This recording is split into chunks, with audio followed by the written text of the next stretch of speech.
গত বছরের ভয়াবহ বন্যার রেশ না কাটতেই আবারও বন্যার হুমকিতে ফেনীবাসী। টানা বৃষ্টি ও উজানের পানিতে ফেনীর ফুলগাজীতে মুহুরী ও সিলোনিয়া নদীর বাঁধ দুটি স্থানে ভেঙে গেছে।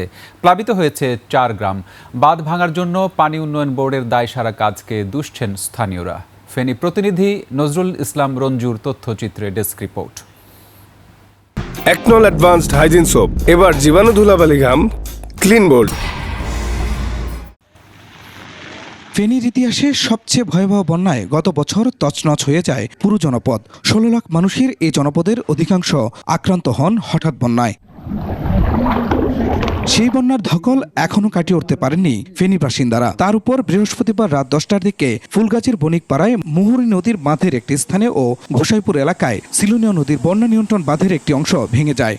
সবসময় এরকমই হয় আমাদের এই গত বর্ষা সিজনে এই পরিস্থিতি, এই বর্ষায় এই পরিস্থিতি। প্লাবিত হয়ে পড়েছে উত্তর বড়ইয়া, দক্ষিণ বড়ইয়া, বণিকপাড়া, বসন্তপুর ও জগৎপুর এলাকা। একই দিন দুপুর থেকে পরশুরামের মণিপুর এলাকায় সিলোনিয়া নদীর পানি লোকালয়ে ঢুকে প্রবেশ করছে বসতবাড়িতে। ইতিমধ্যে আমাদের এলাকাগুলো পানিতে প্লাবিত হয়েছে এবং আমাদের ঘর বাড়ি মাছের ঘের সবগুলো ক্ষতিগ্রস্ত। সিলারের মাটি সরে যাচ্ছে, যে কোনো সময় এটা দুর্ঘটনা করতে পারে, পানির তলা মিশিয়ে যেতে পারে। অল্পতে বাঁধ ধসে যাওয়ার কারণ হিসেবে পানি উন্নয়ন বোর্ডকে দোষছেন স্থানীয়রা। সর্বনিম্ন মানে যে কাজগুলো হয় তারা এই কাজগুলো করে পানি উন্নয়ন বোর্ড। পানি উন্নয়ন বোর্ডেরা আসে, পানি যখন ভাঙে তখন আসে, নয়ার পরে তো আর আসে না। টেকসই বাঁধ নির্মাণ সহ বন্যা ঠেকাতে দ্রুত পদক্ষেপ নেওয়ার দাবিও তাদের।